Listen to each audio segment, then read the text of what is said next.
a Sénégal ak doomi Sénégal fépp fi ngeen mënti nekk si àddina bi maa ngi leen di nuyu te it di leen ziara di leen balaax di ko sàkku ci kenn ku ne si yéen di fàttali ni tey la samedi di 7 février 2026 waxtu wi may wax ak yéen pratiquement 21h35 minutes jot na ci Ndakaaru ak li ko wër dama fas yéene defaat direct bi gannaaw bi nga xam ne ci bëccëg bi Kéwoulo demaloon na leen fa li nga xam ne moo di Kër Massar fekkee la nga xam ne moo xewoon ca brigade de recherche bi nga xam ne moo nekk ca bërëb ya di vérifier la nga xam ne moom la ñu joxe comme information mu di arrestation Pape Cheikh Diallo donc mbokk yi yéen ñi ngeen xam ne yéen a ngi suivre direct bi dama essayer utiliser micro pour que son bi gën bu fekkee yéen a ngi may dégg def leen ma signe ci commentaire yi comme ça ma comprendre ni son bi baax na bu ko defee ñu continuer sinon ma dindi micro bi parce que dama koy def de manière artisanale tax na bu fekkee ni yéen a ngi may suivre bu baax dama leen di fàttali ni waxtu wi ñu nekk actuellement la nga xam ne moo di gendarmerie nationale ma nga xam ne moom moo def enquête bi génnee na communiqué ci communiqué boobu mu daal di biral ni jàpp na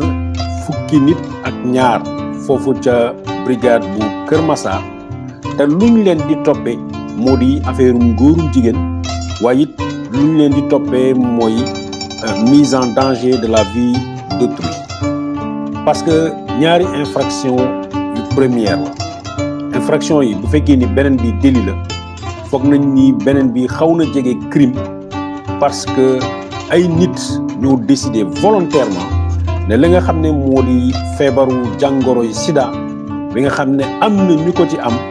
dañoo décider ni dañ koy wàll ay nit en fait loolu moo tax dossier bi mu garaaw dëgg la suñu société dafa sib li nga xam ne moo di wàllum góor jigéen kenn bëgg ko kenn bëgg koo jege ku mu dal sa mbokk da nga naan nattu la waaye doo ko bakkoo doo fier ci loolu tax na buñ ci tuddee kenn ci sa mbokk da ngay daal di da sa àdduna day bëgg a tukki li taxoon nag parce que souvent bëggatuma woon man li nga xam ne moo jëm ci question yooyu surtout ma di ci wax parce que feneen lan may xaare mais parce que njàqare gi rëy na te it dafa laal côté criminel moo tax ma daal di ci dugg ma tax na it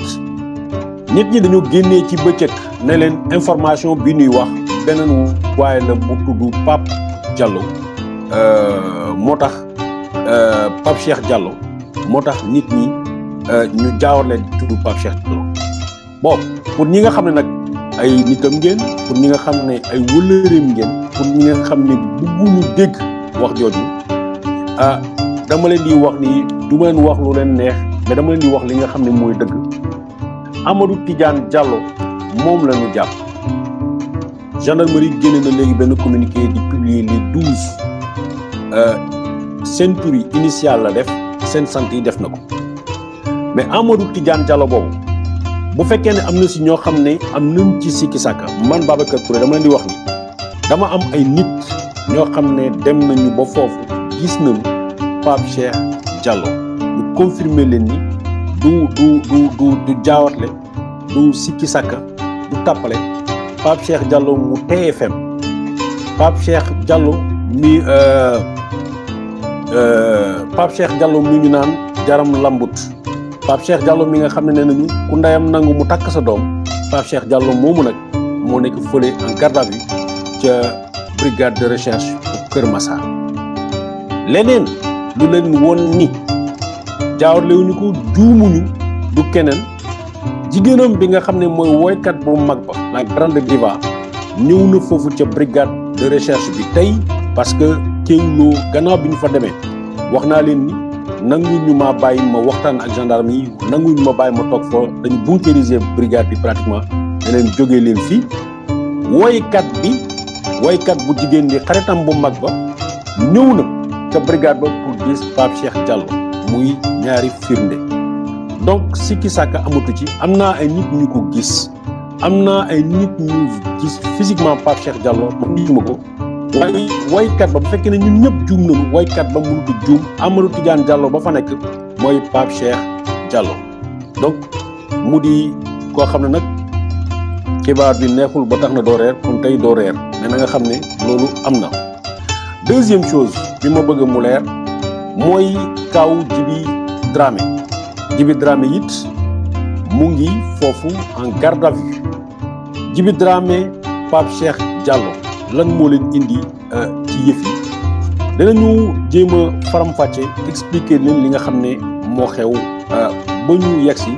ci situation bi mais dama leen di ñaan pour que le maximum de nit mën a jot ci direct bi ngeen partager live bi waaye it ñi nga xam ne jotuñu abonné pour soutenir Kéwoulo parce que wax dëgg yàlla heure bi war nañu dépasser 1 million de vues parce que saa yu ngeen jaaxle 1 million d'abonnés parce que saa yu ngeen jaaxle ngeen ne bu Kéwoulo waxul yéen amuleen ci lu leen leer donc muy reconnaissance boobu il faut mu fës mu feeñ ci le nombre d'abonnés yi nekk abonné appuyer ci cloche bi pour encourager Kéwoulo jàppale nu tax na nag comme ni ma leen ko waxee léegi tout de suite ki nga xam ne mooy waa brigade waa gendarmerie c'est le lead de communication bu gendarmerie génne na léegi ab communiqué pour xamal ñu ni ñi nga xam ne mooy joxe tout ñi nga xam ne arrêté nañ leen mais pas tout entièrement li ñu def mooy initial lañu def léegi initial yooyu nag moo di ñoom fukki nit ak ñaar lañu muy 12 personnes première personne bi nga xam ne ci la pratiquement lu bëri demee muy Pape Thiam PS Thiam la sant en tout cas 20 ans la am électricien la Camara 37 ans di commerçant Amadou Diallo di 40 ans nekk tailleur Baldé 28 ans nekk agent administratif ci benn université bu Dakar xam naa ni yàgg-yàgg danañu génne ci université bu mu nekk Ñing 25 ans nekk étudiant boole ci 22 ans ba nekk commerçant beneen ku sant Ka am ñaar fukki at élève ki am 30 ans Fay le sant mu di commerçant ki sant Ndiaye 29 ans la am brancardier la ci benn hôpital fii ci Ndakaaru ci la ñuy ñëw ci Djiby Dramé 43 ans di artiste di woykat ñu boole ci Dieng joxoon nañu leen turam ci bëccëg bi moom mooy agent de banque ñu jeexale ko ci li nga xam ne mooy Cheikh Amadou Tidiane Diallo 43 ans di animateur de télévision kooku mooy Pape Cheikh Diallo donc amul benn sikki sàkk ci li nga xam ne mooy nit ki nu jàpp arrêté ko mu nekk fële ca brigade de recherche mais entre jàpp nañ ko ak moom loolu la ñun yeggunu fa mais li wóor ba wóor mooy gendarme yi nga xam ne ñoo procédé à ces arrestations ñi nga xam ne ñoo jàpp Pape Cheikh Diallo ak ñi mu àndal ñooñu duñu cuune su ma ko jëlee ci seen commandant de brigade bi Ñing c'est un élément bi nga xam ne pratiquement lu bëri ci carrière am daf ko def dans des unités de recherche mooy section de recherche Colobane d'abord ensuite Thiès fu muy mujj moo di brigade de recherche bi nga xam ne mooy Saint-Louis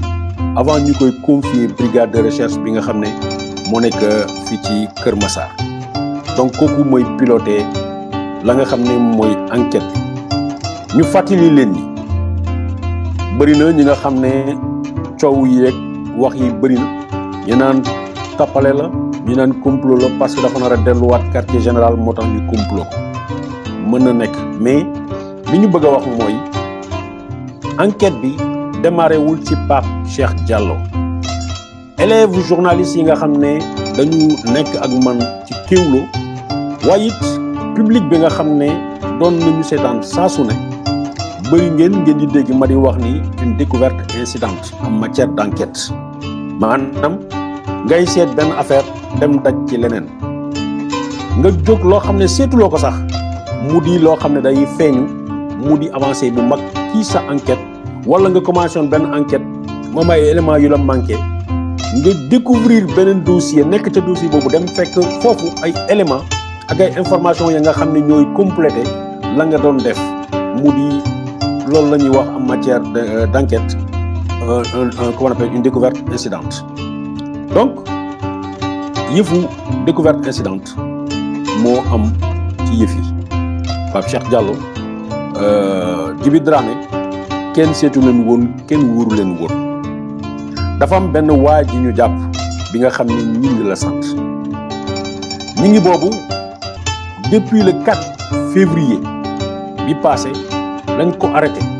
naka lañ ko arrêté dafa am kenn koo xam ne dafa ñëw signaler gendarme yu section de recherche parce que des unités de gendarmerie comme des unités comme des commissariats de police ak yooyu dañuy am ay nit ñoo xam ne dañuy liggéey policier dañ di wax des agents de renseignement wala leneen mais bokk na sax citoyen bi nga xam ne gis nga ni am na lu fiy tegu te du yoon nga dem nga informer policier yi moom laa ñuy wax tout le temps tout officier de police judiciaire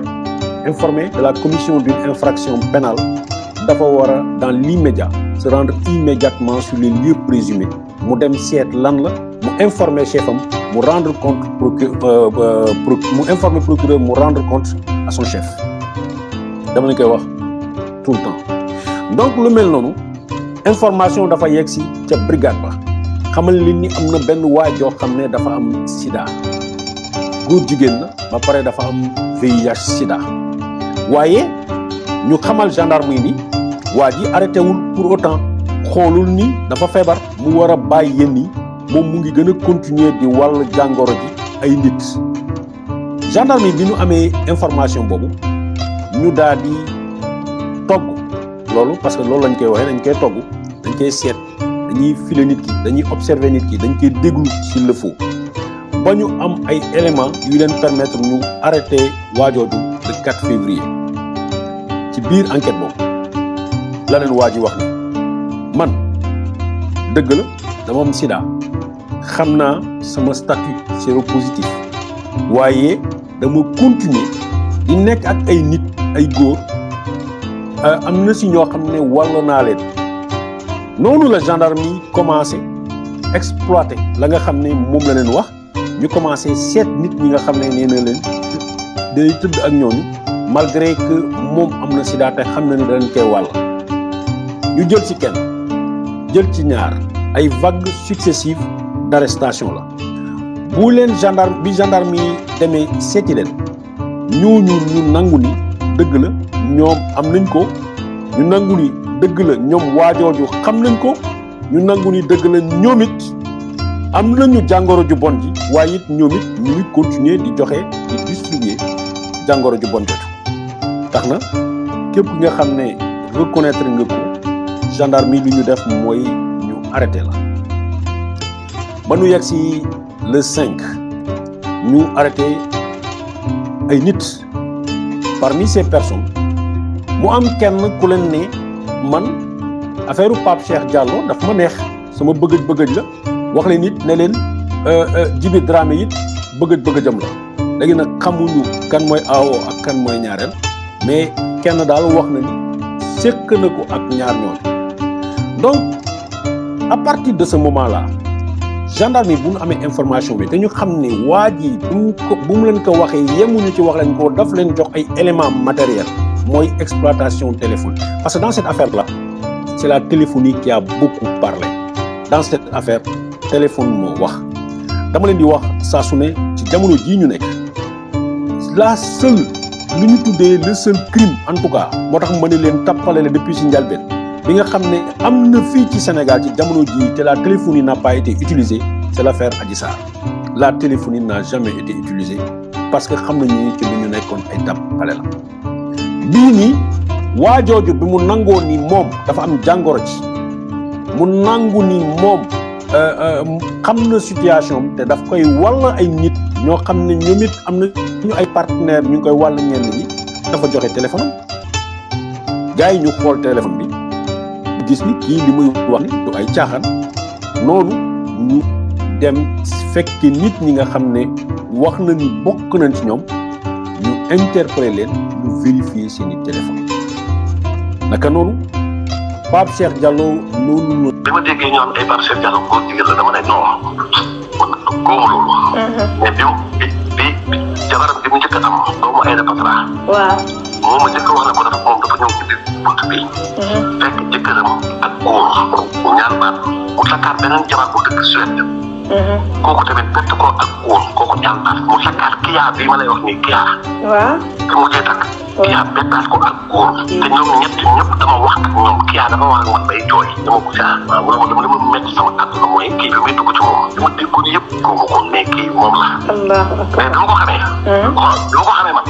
premier jour bi ma ñëwee jox ne dama jox si loxo. dama téye sama loxo. waaw. wala saa yàlla ay nuyu dama la ko moom garaawul. léegi nag gars yi ma toog na ma préparé rek man leen yàlla moo ne boo xamee ne jiw góor ji la ko doxoon. dama ko doxoon te man xam naa ko parce que dama ci am ay seede yu ma leer ñu ma ko seqal. ñetti jabar yëpp wax loolu. yëpp ma ne ko ñi ma ko wax duñu ay xaritam duñu ay noonam ay jabaram lañ. di laa ko bàyyi àddina ak àllaaxira.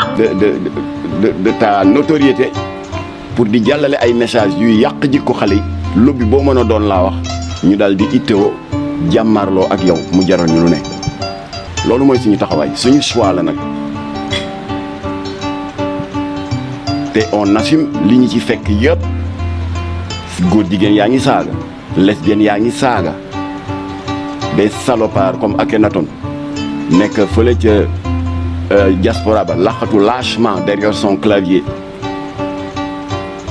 chaque fois bu def Jamra defee jaloore dans le renforcement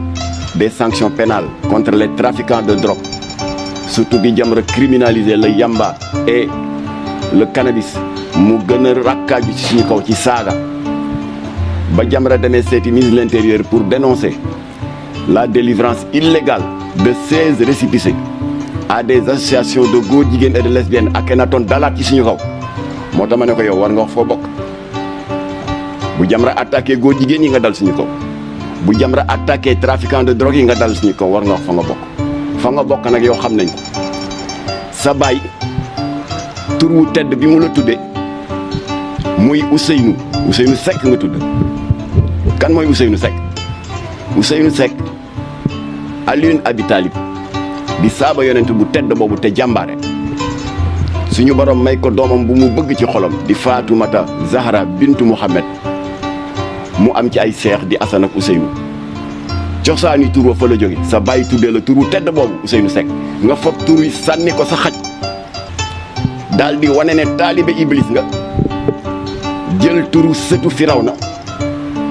bi nga xam ne moo waxal boppam ne jaamukatu jant bi la mooy Akhenaton mooy le soleil est fier de son adepte nga daal di jël tur woowu nag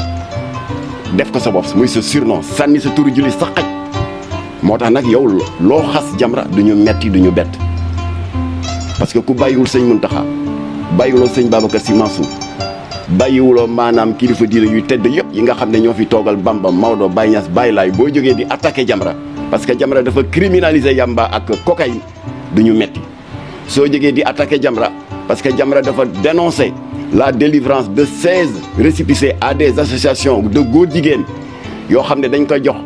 dañ leen jox ay récépissés de manière illégale en violation de l'article 319 du code pénal en violation du code des obligations civiles et commerciales ba Jamra am ndam ci loolu parce que les récépissés sont sur le point d'être supprimés kon boo jógee yow Akhenaton di ñuy saaga ci jàlloore boobu du ñu metti waaye nag ko ci barma ne na ko wax feeñ alors kon nag benn exemple lobby ngoogu parce que moom dafa am ay lobby yu nekk ci ginnaawam moo tax moo infiltré beaucoup de partis il avait d'abord infiltré le PDS détourné fa xaalis bu bari ci ay vente de cartes ci ay xaalis bu Abdoulaye Wade joxoon pour faciliter les inscriptions des militants sur le fichier électoral seeni pass ak yooyu pour qu'ils s'inscrivent dans le fichier électoral waa PDS dàq ko mu transhumé dem APR mu jóge APR transhumé Pastef voilà un homme dangereux qui passe son temps à infiltrer les partis parce que il est en service commandé pour le compte de lobby obscur yoo xam ne bu ñu demee ba ca kanam Jamra dana ci génn ay révélations yoo xam ne dëkk bi dana yëngatu dama la doon avertir nag yow Akhenaton comme que tu n'as pas la lâcheté de venir ici au Sénégal pour def say ñaawteef waaye toog à des milliers de kilomètres ma di la yëgal ne que ça ne passera pas parce que tu sais très bien que tu es sous le coup d'un mandat d'arrêt international tu sais très bien que au niveau de la brigade de cybercriminalité am na au moins 15 plaintes yu lay xaar di ay gor yoo xam ne yàq nga seen der ci lâcheté làqatu fële rek avec tes copains góor jigéen tubaab di attaquer ay gor fii ci dëkk bi. voilà kon nag taxawaayu Jamra loolu la lobby yëpp la ñu fas yéene jàmmar lool képp koo xam ne yaa ngi taxaw taxawaayu jalgati ak nappaaji suñu ay valeur alors ci noonu suñu taxawaay dafa dëppoo rek ak li chariatu muhammadiya sas jullit bu ne sanga mu tedd bi neen jullit bi ginnaaw ba nga matalee say juróomi ponk shahadat waxtu wi juróom wooru weeru koor joxe azaka ak aji màkk bu la ko sa poos ak sa wér gu yaram maye ñu ne ko sanga mu tedd bi ku matal loolu yëpp xanaa wax dëgg yàlla wàccoo nga mu ne déedéet lii mottali seen jullit dëgg mooy ngeen gànnaayoo ñetti posture yi ñu ne ko lan mu ne boo gisee luy raam jëm ci penc mi te nar a yàq jikko yi wala nga gis luy raam jëm ci penc mi te nar a gàkkal malaanul islaam nee na waajib la waajib mooy obligation la nga opposé wu ci ñu ne ko naka mu ne fi yadihi par l'action bu jàppandiwul nee na fi lisaanihi nga wax nga alerté nga dénoncé su jàppandiwul nee na fi xalbihi nga naqar lu ko sa xol ba suñu borom xam ne da nga néew doole rek waaye naqari na la loolu mooy mottali suñu njullit Jamra fas yéene mooy ci loolu et c'est ce qui explique depuis 1983 nos différents combats di ci gën a tar nag def naa ci ay émission télé yu bari mooy suñu jàmmarloo avec la loge maçonnique de Dakar ndax ñun ñoo leen dénoncé ndax dañu bëggoon jalgati jàngale ci Ahmadou Bamba nappaaje jàngale Seydi Hadji Malick Sy xajamal jàngale Cheikh al Islam Baye Ibrahima Niass ak bu Seydina Limamou Laye ñu dénoncé leen démasqué leen c'était en 85 ñu ci bari si yéen xëy na xale la ñu woon wala juddooguñu woon mu metti leen ñu portel ñu plainte bi nag dafa mujjul fet ndax ba ñu jàppee bésu procès yàlla dogal ñeenti xalif généraux xataraayu taxaw à nos côtés muy Serigne Abdoul Ahad Mbacké ce jour-là moo ñu boole ak kenn ci loxo ni jorom ku ñuy wax Serigne Mountakha Mbacké Bachir mooy ki fi toog tey ndax ba ñu def suñu tournée nationale ba ñëwee Touba oto bu xant boobu ñu yoroon benn 604 dafa ñëw ba egg Touba rek coulé di yel sëñ Abdoul Ahad moo jox ndigal sëñ Abdoul Ahad moo toogoon si jal bi en 85 moo jox ndigal sëñ Mountakha ba ñuy laata jógee Touba jël na oto jox ñu jël 500 000 francs de bon d'essence jox ñu mais xaw ma kande waaye seen combat bii contre la loge maçonnique de Dakar na ngeen xam ne Touba mu ngi seen kanam seen ginnaaw seen ndijoor ak seen càmmoñ ñu bénéficier aussi du soutien de Baye Seydi Thiaw Laye njabootu Seydina Limamou Laye bénéficier également du soutien de Mame Abdoulaye Sy Dabakh d'ailleurs yéen jeunes yi ba léegi boo leen duggee ci YouTube ngeen tàppee Mame Abdou Aziz def espace franc-maçon xutba ba mu defoon pour soutenir Jamra dans la perspective du procès contre la loge maçonnique de Dakar xutba ba mu nga fa ba tey ñu daan leen jël bu set wicc assorti de la fermeture de la loge satanique des francs-maçons de Dakar te nekk fii ci ginnaaw assemblée nationale. Jamra moo xeex loolu suñu choix la dégg nañ ci lu ne on a risqué nos vies dépense itam suñu xaalis jënd jël ay avocat c'est notre choix ba tax na. waa ci loolu laa jëm damay def sama introduction ba pare alors ba tax na suñu yeneen i combat mënuma ko citer ba mu jeex parce que y a un ouvrage qui est en préparation bu ñu tuddee Jamra 40 ans de combat et de réalisation concrète maa ngi saluer waa Thiaroye amoon na fa njombe lu rëy bu fa amoon benn quartier bu tuddoon Xurum Bukki loo xalaat ci ñaawteef ci Sénégal foofu la concentré woon trafic de drogue prostitution et cetera waa Thiaroye ñoo ñëw soññe Jamra ñu ne leen ndimbal da nga ciy fekk loxol borom dama ko tënk rek ñu ànd ak ñoom dajji baraagu caga yi y avait des prostituées ghanéennes sierra-léonaises et cetera dajji ñiy jaay ay ndamsaanu sum-sum c'est du vin frelaté extrêmement dangereux daj yëpp indi ko sur la place publique xëcc mat la yeeg buffet yi def ci sur la place publique sotti essence taal ko ba mu nekk dóom ilimaanu jàkk ja jiite ñu ci place publique bi ba ñu pare ñu sant yàlla ba pare rebaptiser quartier bi tuddatul xurum bukki sant yàlla la tudd boobu ñu ngi toll si ñu diggu ndaw boobu amul ay plainte amul dara dañ daan dem xeexi c'était en 86 87 88 kon nag njàmbaaru jeune wu quartier xurum bukki ak dogu bi nga xam ne moom la jeune waa Jamra yi dogu moo tax ñu joxante la ko xeex mafia boobu nekkoon xurum bukki ba pare changé turu quartier bi mu tëdd léegi sant yàlla du Jamra rek ko def mais dañ ko def en partenariat avec les jeunes du quartier waaw loolu mooy suñu combat de toujours. Et je termine l'introduction en disant que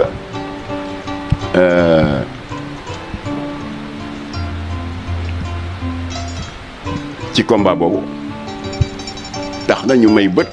tous les porteurs de voix et c'est notre droit le plus absolu muy ñi yëngatu ci showbiz bi ku fi jóg di utiliser sa notoriété sa célébrité ak cofeel bi xale yi am ci yow topp la defi ndiiraan ku fi jóg di profiter ci loolu dem di diggaale ji avec des lobbies extérieurs lobby yu lëndëm ñuy jaarale ci sa jëmma jooju des symboles de propagande maçonnique ou LGBT dinañ jóg jàmmarlu ak yow muy Youssou Ndour ak Baaba Maal ak Ismaïla Lo ak Wally Seck ak Pape Diouf ak Massanek ku mu mën a doon c'est notre choix parce que penc mi yéen artistes yi moomu leen ko da ngeen ko bokk ak nit ñi amu leen benn droit ci kaw yéen yu bëggal xale yi di ci profiter di diggaale avec ay lobby yu lëndëm yu nekk bitim réew yuy profiter seen jëmm di fa jaarale des messages subliminaux maçonniques ou homosexuels on ne l'acceptera pas ku mu neex nag ci penc mi nga damm solo si daay na lii day kenn mën ci dara ci yàlla oui monsieur ñun on le fait pas dañuy xool li ñu yoon may ñu jóg dal di jàmmarloo ko yow en toute légalité nag alors ci noonu balaa ngeen di ñëw ci question yi en ce qui concerne Wally Seck suñu jàmmarloo ak moom ça ne date pas d'aujourd'hui bi fi Wally Seck langalee saagu jigéen sac de femme porté par un homme qui a une tendance homosexuelle en Occident kan nga dégg ci ñiy coow tey dàll bi t-shirt bi kenn waxul Jamra Cotte moo monté woon au créneau ma daal di woo ndey ndax dañu nekk ci dëkk bu yiw qui est profondément ancré dans ses valeurs religieuses dañu ne sa co-religionnaire bu tarxisee da ngay jiital baat boobu nga xam ne ci coow Ahmed Cissé répété naa ko fi ba mu booy ci nopp yi waaye yàllaa ko wax du waxi Jamra wa amruhum shura baynahum suñu borom moo ne yéen jaam yi da leen di farataal shura tubaab di ko wax concertation wolof di ko wax diisoo loolu laa defoon ak Wally Seck en 2016 yaay jënee ma dafa tukki bi bëgg a yàgg Jamra def déclaration nee ko yow Wally Seck saag bii nga fi bëgg a jàllale te ki nga xam ne moo ko sos du nit ku baax muy le rappeur Kanye West du nit ku baax ndax ku dem ci sa page Facebook nga définir sa bopp ne j'ai conclu un pacte avec le diable du nit ku baax ndax ku dem ba sa clip yi ngay jàllale d'ailleurs ku ko weddi bu ñu paree daje bi nga dem ci YouTube vérifier ko chaque fois bu way wi jeexee balaa clip bi jeex dernière seconde bi slogan boobu ñëpp xam nañ ko mu di I sold my soul to the devil j'ai vendu mon âme au diable maanaam man ñii Kanye West sama ruu gi jaay naa ko Iblis kooku royukaay la ñu ne ko kooku nag comme moo fi lancé saagu góor jigéen bi wala mu bokk ci ñi ko lancé yow Wally ñu ngi lay yégal ne loolu dencaat ko parce que ça ne passera pas ici au Sénégal daal di defar suñu plainte boole ko ak preuve yëpp yu wane ne kii c'est une tendance homosexuelle en violation de l'article 319 du code pénal bi nga xam ne non seulement xaraamal na les actes contre nature waaye toute action qui va dans le sens de faire une propagande LGBT ñu lay defar suñu plainte ci noonu la Wally jógee voyage ba mu jógee voyage avant ñuy déposer plainte bi ñu dolliwaat beneen déclaration nee ko yow sa sac bi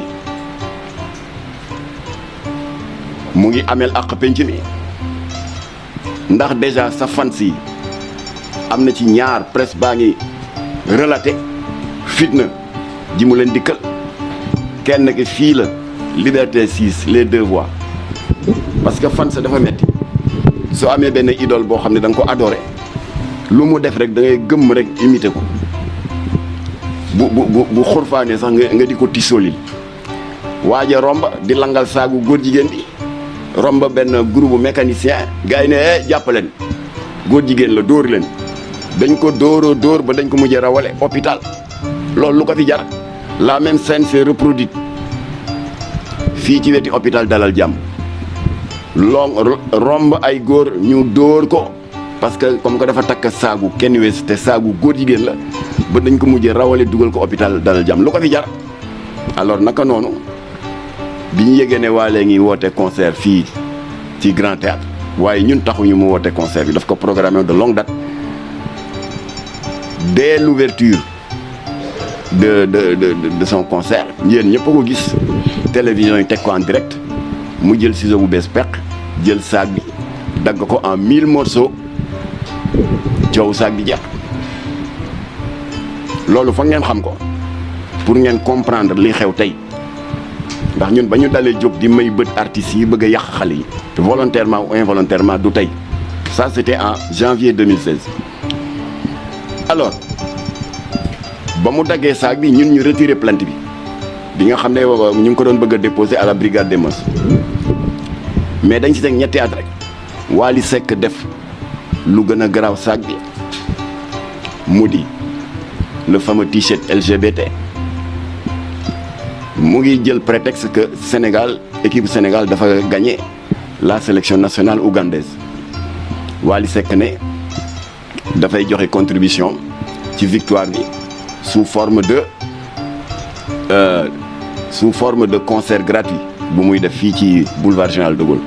ba pare dem sol mandarga bi nga xam ne mooy drapeau góor jigéen yi àdduna wërngal këpp muy le t-shirt arc-en-ciel parce que effectivement ni Sénégal amee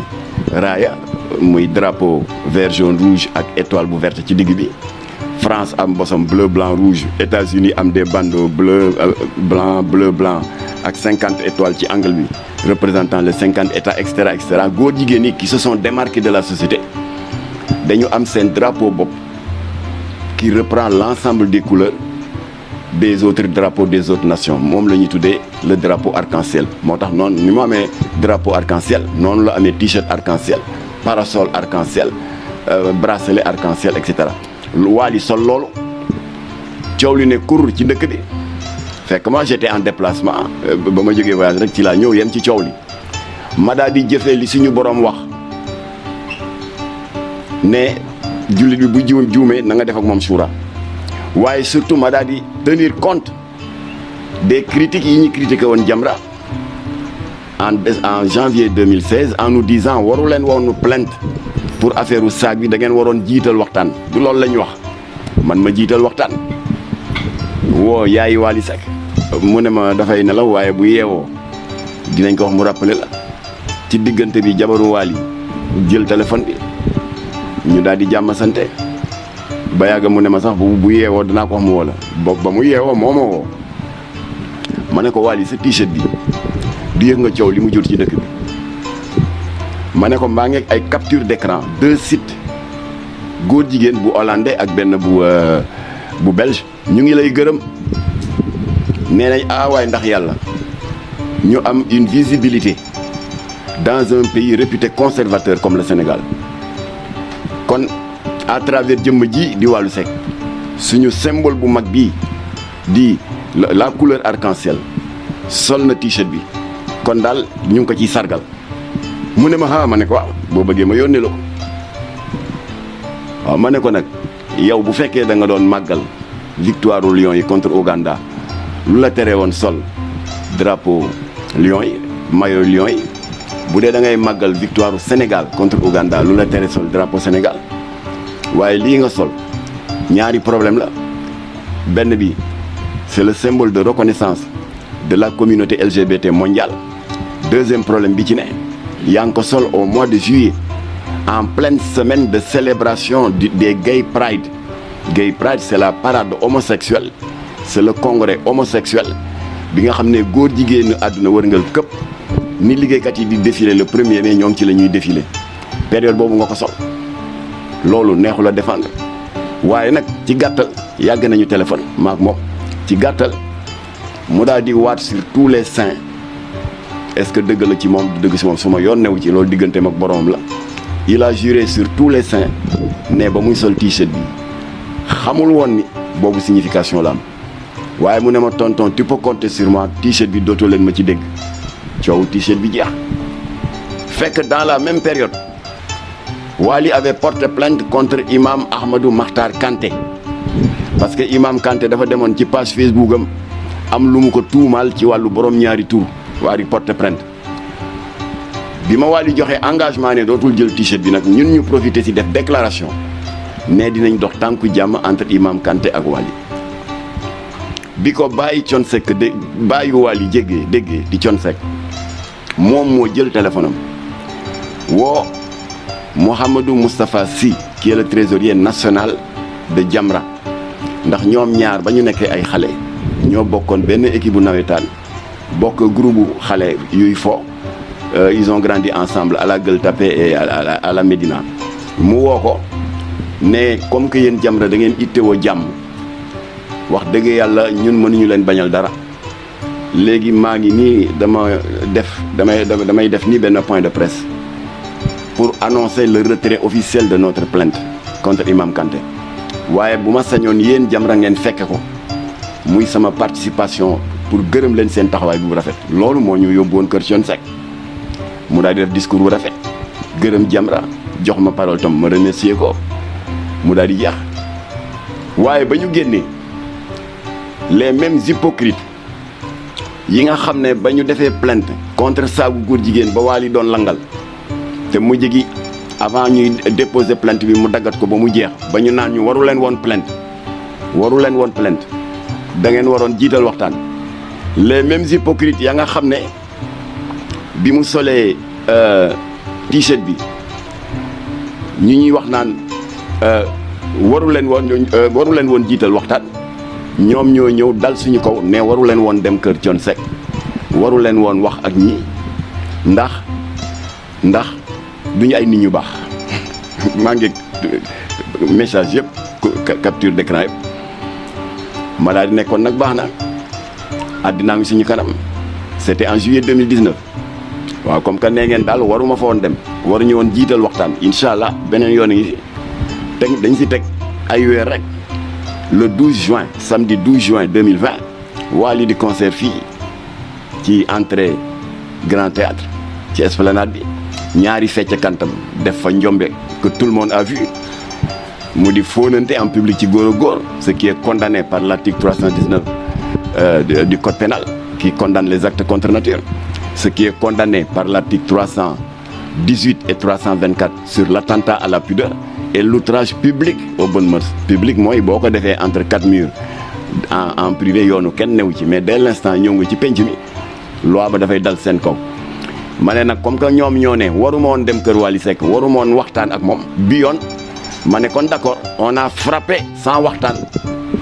procureur jàppa ñaari fecckat yi tëj leen fëgg leen ku ne 1 mois de prison ferme les mêmes naa fekk jógaat ne da ngeen soxor c'est de l'acharnement contre Wally Seck alors léegi nag coow t-shirt bi ñëw bi coow t-shirt bi ñëwee coow pardon dàll yi parce que xàmme naa leen ak ñi may bind message ak ñiy intervenir dans nos publications ci Facebook ñooñu ñëwaat daa ne waaw loo leen xam ci affaire dàll yi ma ne foutez-moi le camp ñun duñu morso bant yoo xam ne dañu ñu kàll-kallee ñun on dénonce le sac alors qu'on était le seul à le faire déposer plainte xale bi ñëw dagg sac bi parce que il a reconnu qu'il a tort parce que c'est un symbole homosexuel ngeen ne dañu soxor waroon nañu jiital waxtaan loolu ngeen waxoon ñu toog ba yàgg affaire du t-shirt bi ñëw ñu jiital waxtaan foonante góor a góor bi yoon waxtaanuñu ñu dal seen kaw procureur jox ñu dëgg fëgg leen 1 mois de prison ferme ngeen ne dañuy soxor c'est de la diabolisation c'est de l'acharnement léegi coow dal yi jib ngeen ne waaw lii doo leen ci wax ma ne leen foutez-moi le camp dem leen ngeen jëm ko régler seen bopp parce que hypocrisie moo yàq la société sénégalaise booy combattre des contre-valeurs di xeex pour protéger nos enfants protéger nos valeurs ak ndono rafet li fi mag ñu baax ñi bàyyi ça doit être un combat constant waaye Jamra xamul indignation à géométrie variable c'est-à-dire bu la arrangé nga ne c'est très bien noonu la bu la arrangé wul nga ne waruloon wax ak moom da ngeen waroon porter plainte nga porter plainte ñu ne la da nga soxor da ngeen ko iñaane sa carrière alors ma ne leen nag comme que noonu la yéen nafiq yi passé du bleu à orange du blanc au noir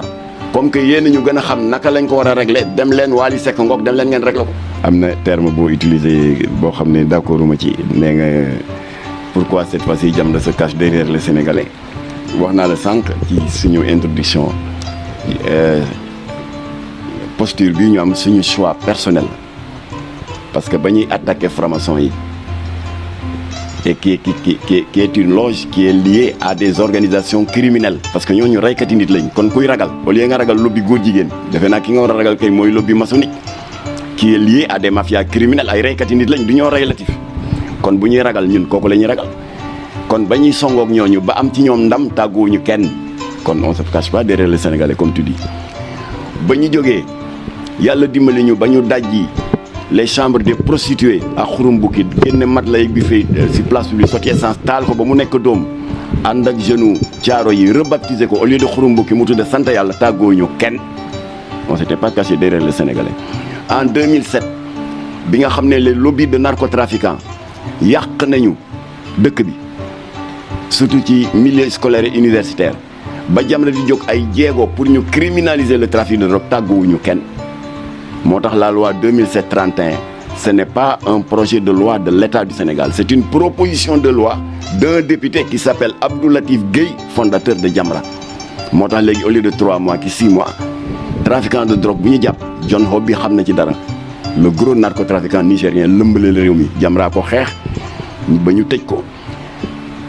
peine de prison minimale bi léegi 10 ans la Jamra moo ko liggéey te tàgguwu ñoon kenn ba ñu koy def avec saaga yeeg et tous les risques les menaces de mort et tout de la même manière les dérives yi am au niveau des productions de séries télévisées ba ñuy xeex waa cirque noir yi tàmbali woon bëgg dugal ci Sénégal loo xam ne kenn du ko seetaan mu jàll fi mooy la pornographie verbale ñun ñoo leen xeex procureur jox ñu dëgg tëj leen ci kaso bi tàgguwu ñoon kenn ba ñu koy def on s'était caché derrière personne. bi nga xamee ne tamit Wally langal na fi benn saak boo xam ne Kenn West moo ko fi dugal te Kenn West xeexkatu diine la tàgguñu kenn ñoo porté plainte mu daal di jël saak bi dagg ko en 1000 morceaux tàgguñu kenn ba nga xamee ni dégg nga ce même Wally Seck def na un pas en avant dans la promotion des symboles LGBT muy t-shirt bi comme que fële dañu ne woon waru leen woon jóg rek porté plainte da ngeen waroon jiital waxtaan ñu dem jiital waxtaan les mêmes hypocrites yi ñu doon wax naan waru leen doon perte plainte ñëw naa ñu waru leen tam waxtaan maanaam bul porter plainte bul waxtaan c'est cette hypocrisie sénégalaise là que nous dénonçons alors loolu waral nag comme que il y a eu plusieurs cas comme ça saa wu Jamra xeexee ba jekku mu am benn levée de bouclier hypocrite et nafiq y compris il y a des imams dedans de faux imams xaw ma lu ñu seq ak Wally Seck ki yuy dal suñu kaw ñu def ñu ko ci sac bi Wally daw Grand Théâtre dagg sac bi 1000 morceaux ñu def ñu ko ci t-shirt bi fekk boobu jokkoo woon nañu ak moom ba mu jël engagement ne dootul sol t-shirt bi ñu def ñu ko ci fecckatam yi doon fecc fii ba procureur jàpp leen tëj leen kaso ñu ne ñu da ngeen soxor vous faites de la stigmatisation da ngeen di acharné wu contre Wally da ngeen ko iñaane yooyu am na fi léegi affaire u dàll yi ñëw la même hypocrisie étant là ma ne leen tey nag Jamra va vous montrer que Jamra moomul diine ji Jamra moomul réew mi li war Jamra dans la protection de nos valeurs moo war ku ne comme que yéen nag vous passez votre temps à critiquer ce que nous faisons te yéen a xam naka la kon foutez-nous le camp fële sa àll ba ngeen régleel ko seen bopp c'est aussi simple que ça léegi affaire déedéet on se fonde pas dans la masse parce que ñun bu ñuy agir on tient compte de l'expression majoritaire de l'opinion parce que nit ki doo xuus rek ne j'ai toujours raison sur tout le monde c'est pas notre cas ñun on prête une oreille attentive aux messages que nous recevons les compatriotes qui nous écrivent par WhatsApp ah non conviction la waaye l'islam moo ñu sant ne jullit na moytu di doyloo xelu boppam kot wax naa ko sànq wa amruhum shura baynahum yéen jaam yi da leen di faratal shura mooy concertation koo gis muy doyloo xelu boppam ci njuumte lay dëkk moo tax ñun on tient compte de l'opinion des gens pour agir waaye cette opinion là elle est fluctuante hypocrite et naafeq moo tax na ñiy coow yëpp jóg leen ñeen jiite combat bi ñun combattre nañ Wally plusieurs fois wax naa leen ko tëj nañu ay kaso ay waykatam 1 an de prison ferme et cetera mais dàll yi lu ko gën a garaaw foo nante gënu ko garaaw on les a attaqués ñu tëj leen kaso waaw dàll yi am na ma ne leen yéen ñi yuuxu faites vos preuves ngeen mos léegi la contradiction hypocrite d'une grande partie de l'opinion léegi pour tontu la ci affaire sëriñu daara boobu wax sëriñu daara bi am na ñoo xam ne ba viol multiple boobu amee foofa ca Touba gox bi nu mu tudd sax ba amee Touba naka di la j'ai oublié le nom de la commune am na ñu ne waaw voilà lii rek ngeen yéen a ngi nii yéen waa Jamra rangu rek ngeen yàpp porté ngeen ko fi plainte ba ñu tëj ko 6 mois Cheikh Ahmed Cissé rek ngeen yàpp te dina 2 mois diw rek ngeen yàpp waaye kii dès l'instant ñu ne ki def njombe sëriñu daara rek Jamra waaf ma leen ay lii moo tax yonente yi wàcc hadiis bi daal di ne le croyant doit éviter de témoigner de ceux dont il n'est pas sûr de science certaine yonente bee ko wax hadiis bu wér la nee na ab jullit war nga di moytu di joxe atte wala xalaat ci loo xam ne amoo ci yaqiin bu wér maanaam amoo ci conviction bu wér ah pardon voilà mu ngoog moo tax ma ne leen nag vous tombez sous le coup de ce hadith là effectivement ba Jamra commencé di xeex avec les faux maîtres coraniques hypocrites yi mbubboo seen statut de maître coranique alors que c'est des pédophiles et des violeurs ba ñu ko tàmbali 2009 la boobu ça s'était passé dans la commune de Ngolom à Daara Jolof benn sëriñu daara qui prétend être un proche du khalife général des Mourides parce que à l'époque sëñ Mouhamadou Lamine Bara moo toogoon ci jal bi violé juróom benn xale yu jigéen yoo xam ne ay ndongo lañu woon ci moom Jamra def délégation imam Massamba Diop que nous saluons au passage moo jiite délégation bi ñu ñaan audience sëñ Mouhamadou Lamine Bara parce que waa ji moom lay bàkko mais ci keppaaram la nekk ñu ne ko daal li ñu fi indi rek xëy na ñàkkul jot nga ci ay xabaar mooy sëriñu daara boobu nekk ca commune village de Ngolom ci diwaanu Daara Jolof def fa lu ñaaw loo xam ne teggin mayul ñu di ko répété fii waaye yëg nga ko dafa egg ci juróom benn xale yu jigéen yu tuuti comme niñ ko doon baaxoo def nag dañ ci waxtaan ak suñu avocat boo xam ne ci kër gi la bokk ci say taalibe la bokk muy maître Khassimou Touré moom moo ñu conseillé comme que suba la ñu war a jaar tribunal pour déposer notre plainte ñu jëkk a jaar ci yow par ci kaw teggin waaye imam Massamba daanelagul baatam sax sëñ Baara jogaan toogaat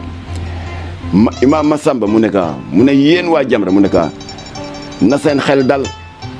man mii son wàllu bopp sëriñ Mouhamadou Lamine Bara maa jëkk sàkku pour que nañu bàyyi yoon mu def liggéeyam jusqu'au bout parce que kii dafa teg gàcc yoonu ci Amadou Bamba teg gàcc dégg nga ummatul islamique kon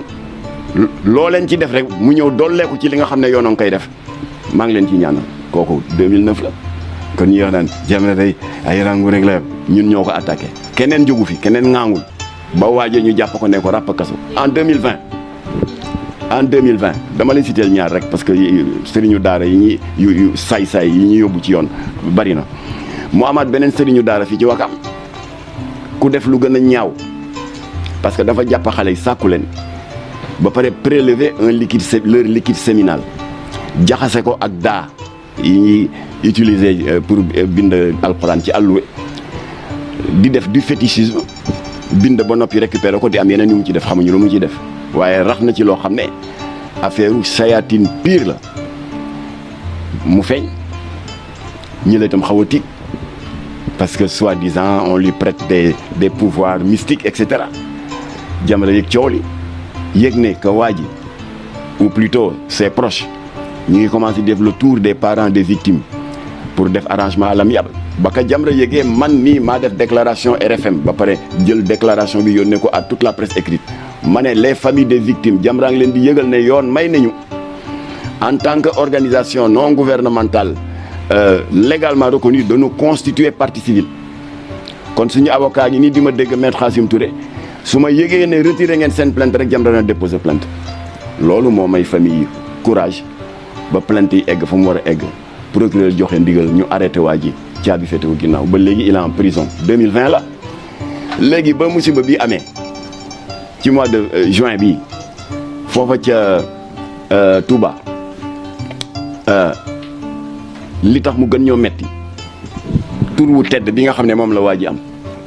Serigne Khadim Mbacké la tudd ndekete tur wa ak jikko ja yàlla ak yàlla la ndax saay-saay ndeke waa ji depuis jamono Covid ba 2021 mu ngi sëgg ci xale yi rek ñu ngi naan 27 victimes ëpp na ko Jamra recensé na au moins 32 31 30 31 32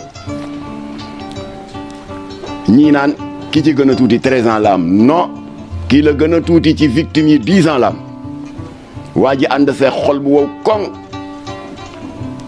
yàqaleen poste Sénégal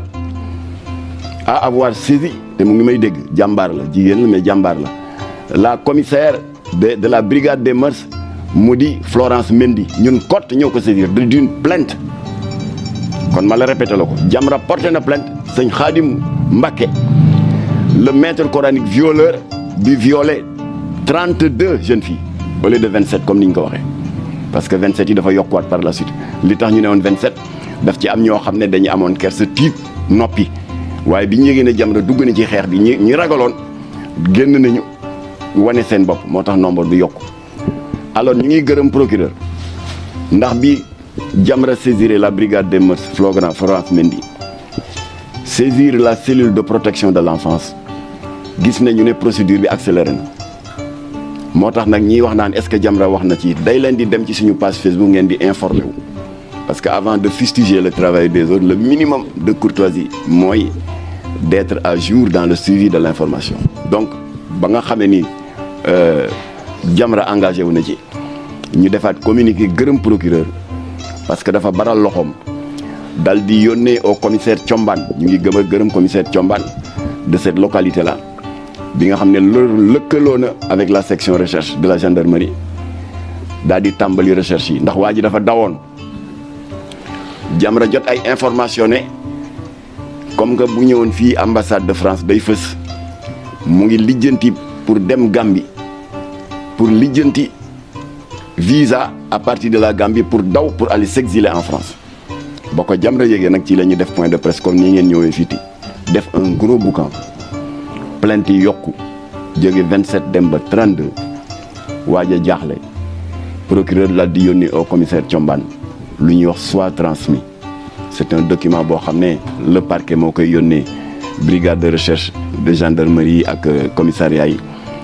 bu fekkee joxe na ndigal wala mu joxe ordre d'arrestation mu daal di def soit transmis 2 points pour arrestation et enquête kon nag fii may waxee yow sëñ Khadim Bousso jàpp nañ ko mu ngi ci loxo yoon waaye taxul Jamra bàyyi parce que y a des pressions qui continuent de s'exercer sur ce dossier pour jéem a fexe ba rocci waa ji mais ça ne passera pas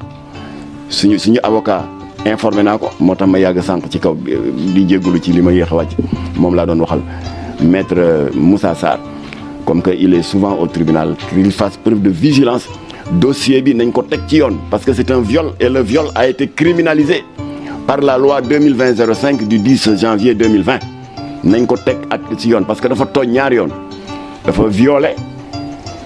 te ba muy violé dafa utiliser son manteau de maître coranique moo tax ma wax nag oustaz Adama Seck le président de la fédération nationale des 16 800 écoles coraniques na ngeen Umberto Eco nee na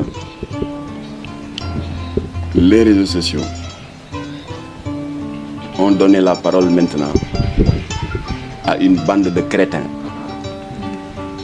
qui, par le passé, n'osaient s'exprimer qu'au bar ou au bistrot. Mais ils ne causaient aucun tort à la communauté parce qu'on les faisait taire tout de suite. Mais maintenant, avec l'avènement des réseaux sociaux, ces mêmes crétins ont le même droit de parole que les prix Nobel.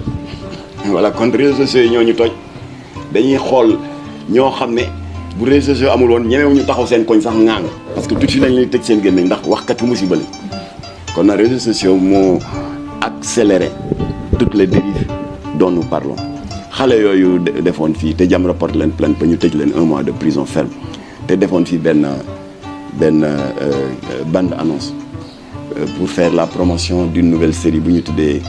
Cirque Noir. Réseaux sociaux yi moo leen sànq après dama leen mujjee yërëm sax ndax ba ko Jamra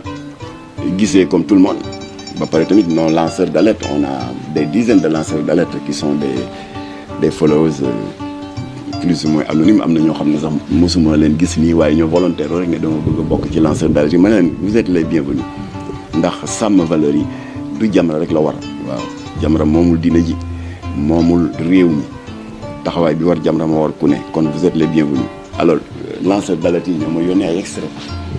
mais comme tout le monde j'ai été choqué et scandalisé toroxal bañ fa toroxal jigéen futti ko ni ko ndeyam jure filmé ñu porté plainte ci commissaire Ali Kane de cybercriminalité jox benn copie procureur de la République procureur joxe ndigal ñu arrêté leen alors bi ñu leen di defal seen audition j'ai été étonné bii ko enquêteur bi laajee waaye yéen lii ngeen def musul am Sénégal ay film fulunte filmu jigéen yuy wane une partie seen cër muy choqué nit ñi mais yéen futti jigéen des scènes sexuelles au lit li Nigéria sax eggaguñ ci niveau bi lan moo tax ngeen def loolu xale bi wax ko bopp bi waaye non grand ce que ñun kii def ñu jubluwuñ ci def lu bon mu ne waa lan moo tax ngeen def ko mu ne li ñu ci jublu woon daal dañ doon def benn bad buzz quoi waaye ne ko luy bad buzz ci àdduna mu ne waaw comme que dañu am problème pour financer suñu série dañu ne woon dañu def benn bande annonce rek choqué voilà pour que suñu nombre de vues bu yokkoo ci YouTube lañ ci jot a am akas néew ñu mën a financer suñu série xam nga ñooñu duñu ay xale yu bon bëgg nañu indi seen contribution dans la créativité audiovisuelle mais ci yoon bu bon bi la ñuy jaar alors léegi c'était trop tard parce que mbir bu ci justice xasee ba dugal loxoom rek même boo retiré plainte bi sax ça ne sert à rien alors procureur jàpp leen ñu jugé leen fëgg leen 17 jours de prison ferme ba pare nag de détention préventive alors jour du procès bi le verdict a été 2 ans de prison avec sursis pour le réalisateur et le producteur et 6 mois de prison avec sursis pour les acteurs et les actrices. Alors dama la expliquer exemple boobu c'était quoi ta question encore? Par rapport au Kouthia.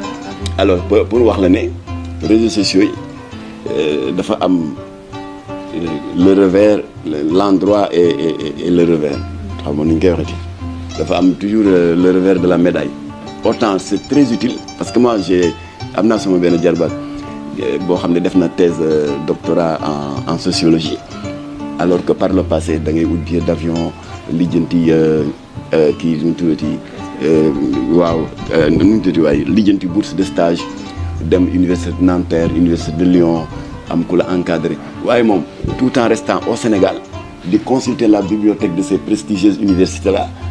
di dugg ci bibliothèque bi di consulter ay livres di jël ay notes ci la defee thèse am kon fii la soutenir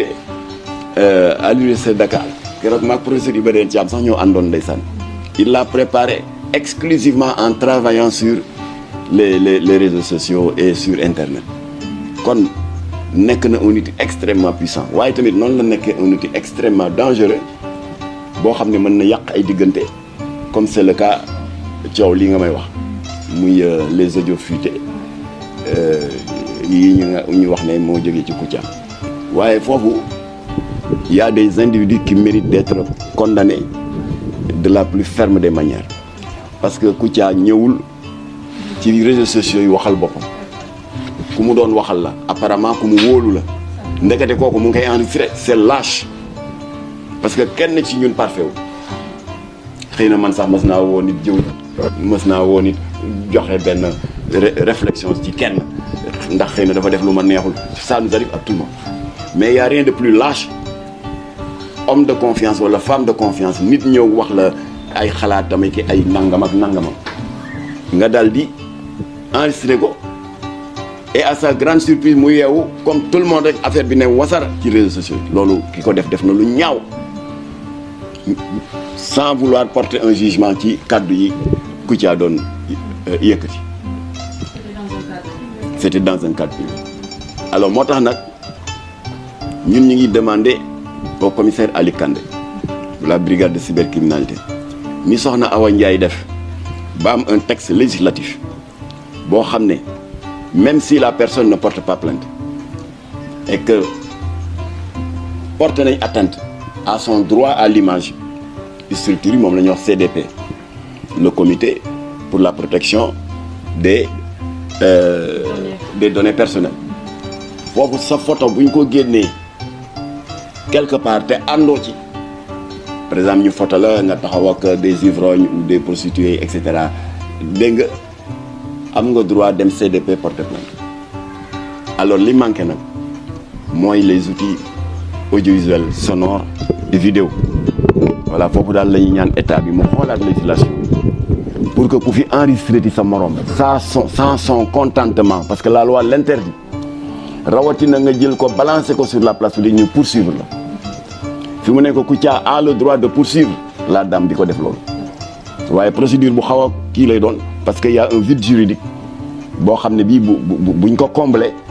dafay nekk lu automatique pour que boo ko yóbboo ci yoon rek yoon dal ci kaw voilà kon nag ñu ngi massalu Kouthia di massalu tam ñi mu tudd ci ay kàddoom parce que am na ay jëmm yu mu tudd qui ont eu mal Jamra ngi associé ci seen douleur parce que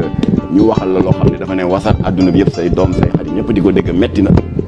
kon nag victime yëpp dommages collatéraux yëpp Jamra ngi leen di massalu